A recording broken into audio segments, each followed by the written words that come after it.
इस क्वेश्चन में एक सर्किट दिया गया है जिसमें 18 वोल्ट की बैटरी लगी हुई है और 4 रजिस्टर लगे हुए हैं, जिसमें से 3 रजिस्टर तो नोन है, एक R2 रजिस्टर जो है वो अननोन है, वो हमें निकालना है ना।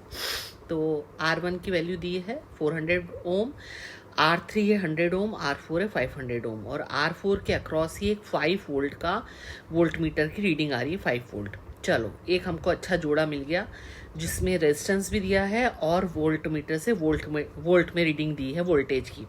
तो R और V की वैल्यू आने से हम I निकाल लेंगे इसके अंदर। सबसे पहला काम यही करते हैं कि हम I1 निकाल लेते हैं। I1 क्यों? क्योंकि यहाँ से जो बैटरी से करंट आ रहा है I, वो 2 पार्ट्स में डिवाइड हो रहा है यहाँ पे, I1 और I2। ठीक है, तो सबसे पहले हमको I1 की वैल्यू मिल जाएगी, है ना। I1 की वैल्यू क्या हो जाएगी?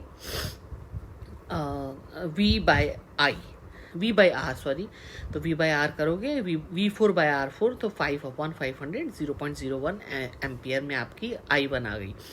अब क्या है, I1 आने से आपके पास ये पता लग जाएगा कि इस रेजिस्टेंस में कितनी करंट जा रही है R3 में, और रेजिस्टेंस की वैल्यू आपको पता है 100 ओम, तो उससे V3 की वैल्यू आ जाएगी, है ना। V3 equal to I1 into R3, V equal to IR होता है ना, तो कितनी आ गई 1 वोल्ट। तो इसका मतलब R3 रजिस्टर के अक्रॉस कितनी वोल्टेज है 1 वोल्ट। तो टोटल कितनी हो गई यहाँ पे, कितना वोल्टेज हो गया अक्रॉस दोनों रजिस्टर के 6 वोल्ट, है ना। और सेम वोल्टेज जो है इस R2 के अक्रॉस भी होगा क्योंकि पैरेलल में जुड़े हुए हैं ना, इसलिए।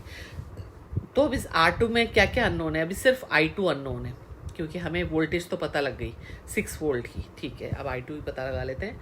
अब टोटल वोल्टेज है 18 वोल्ट की, ठीक है ना। 18 वोल्ट की बैटरी लगी हुई है, तो 6 वोल्ट की वोल्टेज अक्रॉस यहाँ पे है, तो R1 के अक्रॉस कितनी होगी 12 वोल्ट, करेक्ट है ना। 18 माइनस 6 इजिकल टू 12, तो इसकी निकाल लें हम, किसकी वैल्यू, I की वैल्यू।